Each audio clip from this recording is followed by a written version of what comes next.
ఓం శ్రీమాత్రే నమః.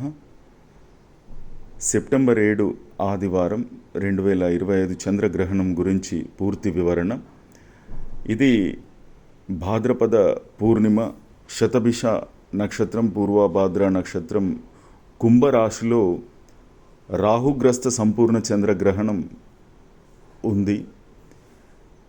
భారతదేశంలో మొత్తం ఈ గ్రహణం స్పష్టంగా కనబడుతుంది. గ్రహణ కాలమానం స్పర్శా సమయం రాత్రి 10 గంటలు, సంపూర్ణ గ్రహణ ప్రారంభం రాత్రి 11 గంటలు, మధ్యకాలము రాత్రి 11:45, విడుపు ప్రారంభం రాత్రి 1:30 అయితే ఇక్కడ రోజు మారుతుంది.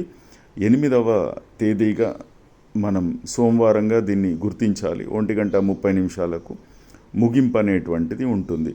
పుణ్యకాలం 3:29, సంపూర్ణ బింబ దర్శనం 1:22. ఇది ఏ రాశులపై ప్రతికూల ప్రభావం ఉంటుందనేటువంటి విషయం వృషభ, మిథున, కర్కాటక, సింహ, కన్య, తుల, మకర, కుంభ, మీనరాశుల వారికి వీరు మహాశివ ఆరాధన, శివ అభిషేకం చేయడం అనేటువంటిది, ఉపవాసం ఉండడం, జపం చేయడం, శివనామం, ఆ పరమేశ్వరుని యొక్క నామ జపం చేయడం అనేటువంటి చాలా మంచిది. ఇప్పుడు చెప్పబోయేటువంటి రాశులు శుభం అని ఉన్న రాశులు దానం చేయవలసినటువంటి అవసరం లేదు. హాని అని చెప్పబడినటువంటి రాష్ట్ర వాళ్ళు మాత్రం దానం చేయాలి. నక్షత్ర వివరణ కోసం మరియు దీని యొక్క వివరణ ఇంకా కొంచెం లోతుగా, అంటే నక్షత్రాల పరంగా మనం చెప్పుకుందాం. అంటే రాశులు చెప్పుకుందాం, నక్షత్రాలు చెప్పుకుందాం. మేషం ధనలాభం ఉంటుంది, వీరికి శుభం. వృషభ రాశి వ్యధ ఉంటుంది, హాని ఉంటుంది, వీరికి దానాలు అవసరం. మిథునం చింత, హాని ఉంటుంది. కర్కాటకం సౌఖ్యం, శుభప్రదమైనటువంటిది. సింహరాశి స్త్రీలకు కష్టం, హాని ఉంటుంది. కన్యారాశి అతి కష్టం, హాని ఉంటుంది. తులారాశి మాననాశనం, హాని ఉంటుంది. వృశ్చిక రాశి సుఖం, శుభప్రదం. అలాగే ధనుస్సు రాశి లాభం, శుభం. మకర రాశి వ్యయం, హాని. కుంభరాశి ఘాతం, హాని. మీనం హాని, ఘాతం ఉంటుంది. శుభమని రాసి ఉన్నటువంటి రాశుల వారికి ఎలాంటి ప్రతికూల ప్రభావం ఉండదు, ఇదివరకే చెప్పుకున్నాం. అయితే మేషరాశి ధనలాభం, శుభం. అశ్విని 1, 2, 3, 4 పాదాలు, భరణి 1, 2, 3, 4 పాదాలు, కృతిక 1 పాదం వారు దానం ఇవ్వాల్సినటువంటి అవసరం ఉండదు. రెండవది వృషభ రాశి 2వ రాశి వ్యధ, హాని. కృతిక 2, 3, 4 పాదాల వారు, రోహిణి 1, 2, 3, 4 పాదాల వారు, మృగశిర 1, 2 పాదాల వారు దానం ఇవ్వాల్సింది ఉంటుంది. మిథునం చింత, హాని ఉంటుంది. మృగశిర 3, 4 పాదాలు, ఆర్ద్ర 1, 2, 3, 4 పాదాల వారు, పునర్వసు 1, 2, 3 పాదాల వారు దానం ఇవ్వాల్సింది. 4వ రాశి కర్కాటకం సౌఖ్యం, శుభప్రదం. పునర్వసు 4వ పాదం వాళ్ళు, పుష్యమి 1, 2, 3, 4 పాదాల వారు, ఆశ్లేష 1, 2, 3, 4 పాదాల వారు దానం ఇవ్వాల్సినటువంటి అవసరం లేదు. సింహరాశి వారు స్త్రీ కష్టం, హాని. మక 1, 2, 3, 4 పాదాల వారు, పుబ్బ 1, 2, 3, 4 పాదాల వారు, ఉత్తర 1వ పాదం వారు దానం ఇవ్వాల్సినటువంటి అవసరం ఉంది. కన్య 6వ రాశి అతి కష్టం, హాని. ఉత్తర 1, 2, 3, 4 2, 3, 4 పాదాల వారే. ఎందుకంటే 1వ పాదం మనకు సింహరాశిలో వస్తుంది.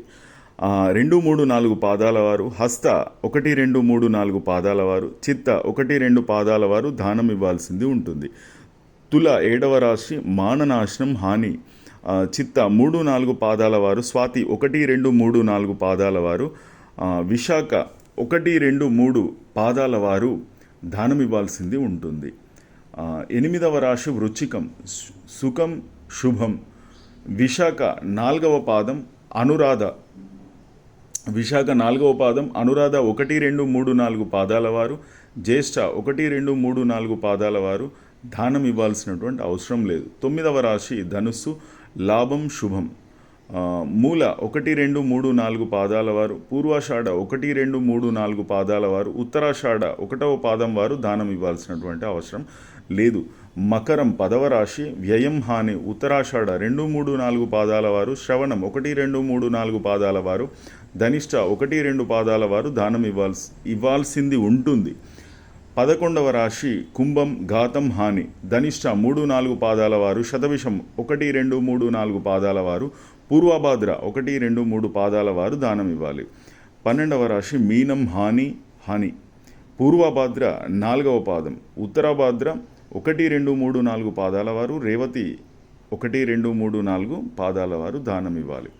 ఆధ్యాత్మిక భావాలు కలిగిన ప్రతి ఒక్కరూ ఈ గ్రహణం రోజున దైవం నామ జపము, దానం చేయడము మంచిది.